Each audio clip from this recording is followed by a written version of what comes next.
Hi, I'm Daniel Rolvink and I'm going to talk about free surface hydrodynamics, the 2D horizontal and 3D shallow water equations. First, a bit of the contents.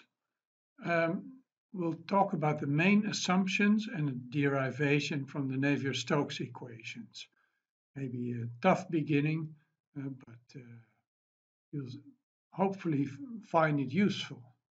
But then we'll look at not the whole complete shallow water equations, but some simple limit cases, so that you hopefully these equations will start to live a bit for you. Then we'll talk a bit on the setup of numerical models, and then it gets more relaxed as we go and show pictures and movies of typical applications. What are we talking about? Here's an example of a complex hydrodynamic simulation, a flow simulation. In this picture you see tidal currents going along shore in deep water, going in and out of a tidal basin. You see near-shore currents, wave-driven currents, quite complex patterns. The objectives are to understand the background of the basic equations, to learn which terms are dominant in different situations, find simple solutions for schematized cases, and form an independent opinion on the validity of complex model results, such as the ones that you showed, that you saw in the videos. Let's start with the basics. We consider a block of water somewhere in a wet domain. In the middle of the water, there's this block of water, and we can give it dimensions delta x, delta y, and delta z. Those three directions. This is our control volume. The velocities in this block are denoted by u, v, and w, the horizontal in x, y, and the vertical velocity w. On the planes of this control volume, we can define shear stresses, which are the stresses that occur when different blocks move at different velocities. And we use the convention here that with the first subscript denotes the direction the shear stress is in, and the second one the direction of the normal to the plane. So this is in the y plane, this is the x plane, and this is the z plane. So this is why we have tau xy and tau zy, etc. And also we have pressures acting on the plane, on the surfaces of this volume. And the pressure is omnidirectional, it's a scalar, and it's called P. Now, if we look at the forces and the movement of this block of water, we can use Newton's very famous law, F is m times a. Force is mass times acceleration. And the F is the sum of all the stresses times the area plus the sum of all the pressure times the area. And so the sum of all the forces on this block is the F, and it's a vector. And m is the mass of the block. It's the density times delta x times delta y times delta z. And A, the acceleration, is defined as the total derivative of the velocity, and velocity is again a vector.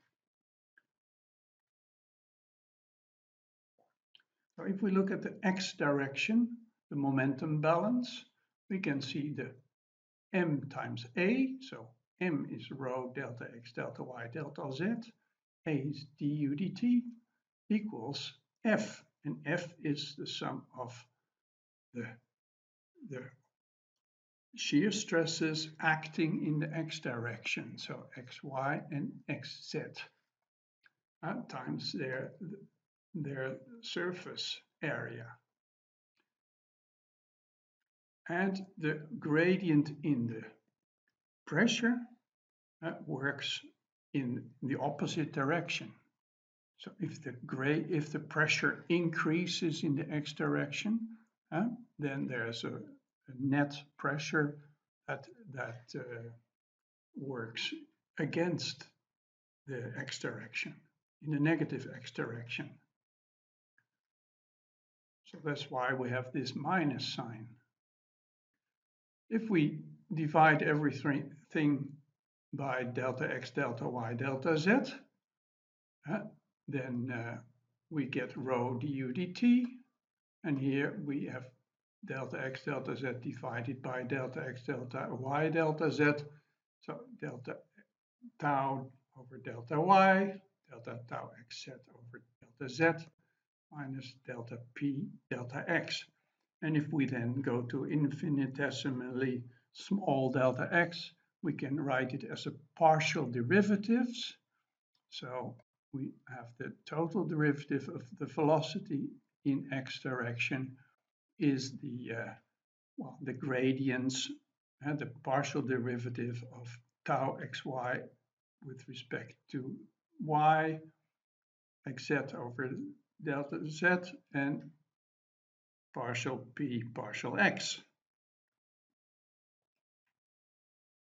And if we do this for all three directions, and we add a correction for the rotation of the Earth, then the total derivative of the velocity in u direction is this, in v direction that, and in w direction that, and there we also have to deal with the gravitation, the acceleration of gravity, g. So this is, so far we have made very few approximations. This is the momentum balance or the force balance.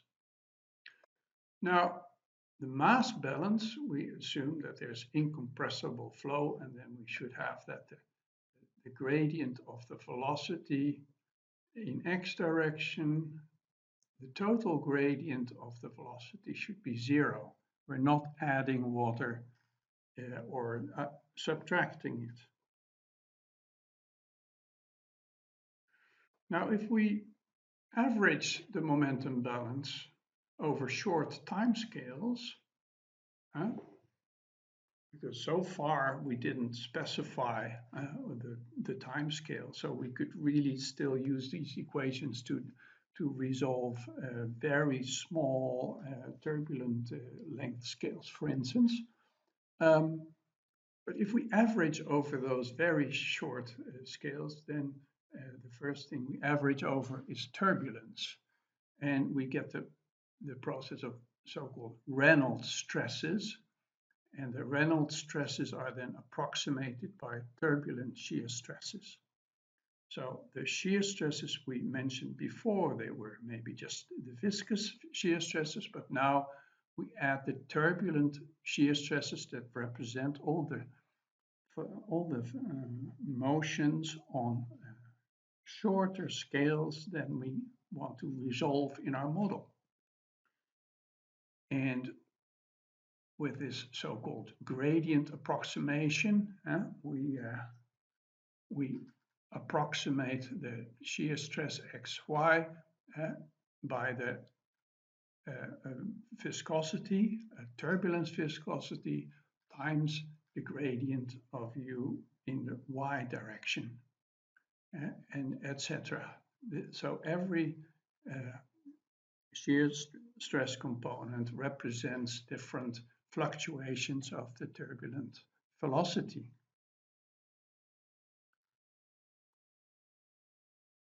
Another thing is that we also, when we are talking about the mean current, we split the motions between short waves and the mean current. So the short waves, we treat them in a different way and we average over the short waves. If we do that, then we are keeping the concept of radiation stresses. The radiation stresses represent the net effect of the waves on the mean current.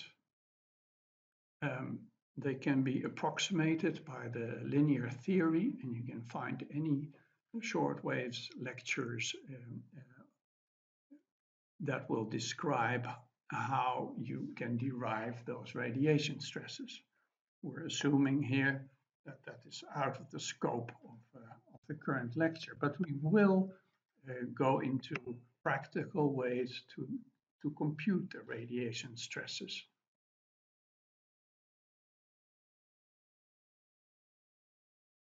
Another important approximation that we'll make is the so-called shallow water approximation. Shallow water means here relatively shallow water. It means that the horizontal scales are very much larger than vertical scales. For instance, if you look at a river, it may be 1 kilometer wide and 10 or 20 meters deep. So the depth is really much smaller than the width. Same goes for shallow seas, etc. And even the ocean, there you're talking about thousands of kilometers in the horizontal versus 1 kilometer or 2 kilometers depth. If the scales of the horizontal scales are much larger than the vertical scales, then it means that the vertical velocities must be much smaller than the horizontal velocities. And we can neglect vertical accelerations, not the velocities themselves, but the acceleration of the velocity. The vertical velocity is neglected. What does that mean? If we have the vertical momentum equation, dw dt is this, then the dw dt is assumed to be 0, and also these shear stresses are assumed to be very small. So all we are left with is the vertical gradient of the pressure is equal to minus rho g, so-called hydrostatic assumption. In other words, the pressure increases linearly with depth. If the density is not constant, then the pressure at some given depth is the atmospheric pressure plus the integral of g times the density over the depth from the water surface eta to a certain level z. This is important if we have density currents, for instance, induced by temperature or salinity differences. But if we forget about that for the time being, then in homogeneous with the media with a density constant, then it leads to just a linear pressure distribution over the depth, starting from the atmospheric pressure and increasing towards the bottom.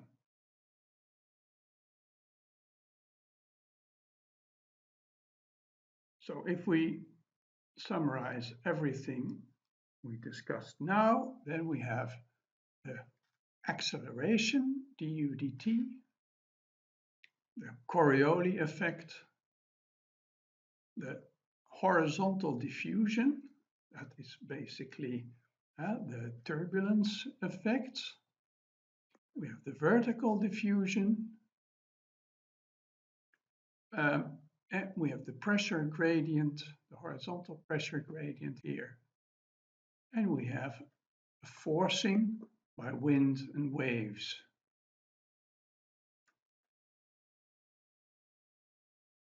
The boundary conditions for these 3D equations are at the bottom that the vertical velocity is 0, that the gradient in the vertical direction of the horizontal velocity leads to a bed shear stress. So the bed shear stress is the local vertical gradient of the velocity times the viscosity coefficient, nu. Same goes for the shear stress in the y direction. And at the surface, the velocity is equal to the rate of change of the water elevation, eta. We have the gradient is determined by the surface shear stress, which can be driven by wind or waves, and this is in both directions.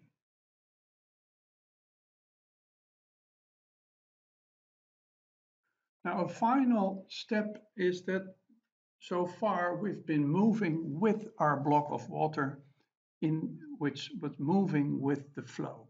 But that's not a very practical concept when we want to, for instance, study the flow in and out of a tidal inlet, or the flow around a port, or the flow along the coast. So we are then moving from a moving frame of reference to a fixed frame of reference. And then the total derivative of the velocity can be written as the partial derivative with respect to time plus u du dx plus v du dy plus w du dz. This is the typical chain rule if u is a function of t, x, y, and z. So if we write all that out, we get the 3D shallow water equations. And they're summarized as follows. Here we have the momentum equations that we just discussed, but now we have the inertia term here. We have the advection terms here. We have the Coriolis terms. We have the horizontal viscosity, the vertical viscosity, the horizontal pressure gradient, and the forcing, the horizontal forcing in two directions. With this equation, we can update velocities. So if we have a previous time step, we have the state at the previous moment, and we have forces that act on the flow, we can simulate how the velocity will change. And then if we know how the velocities, the horizontal velocities change everywhere and over the vertical, then we get the rate of change of the water level, eta, is determined by the rate of change of the total discharges. So u here, the u bar, is the depth average velocity times the water depth h. And so the rate of change of these fluxes determines how the water level changes. And if we know the water level, then we can compute the pressure everywhere using this equation, the hydrostatic pressure. And from the known velocities everywhere, the horizontal velocities, we can compute the vertical velocities by integrating dw dz. This is the basis for models such as DELFT 3D, the Princeton Ocean Model, ROMS, and Mike 3. all these models are in principle able to resolve three-dimensional flows for relatively shallow areas, which can include seas, but where the vertical dimensions are much smaller than the horizontal dimensions.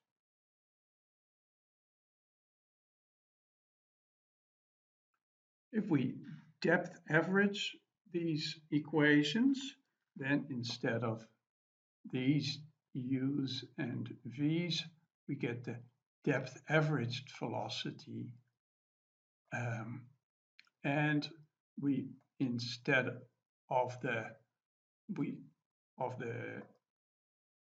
this horizontal viscosity, which is varying over the depth, we get average horizontal viscosity, and instead of the vertical viscosity terms, we now get the shear stress at the surface and the shear stress at the bottom.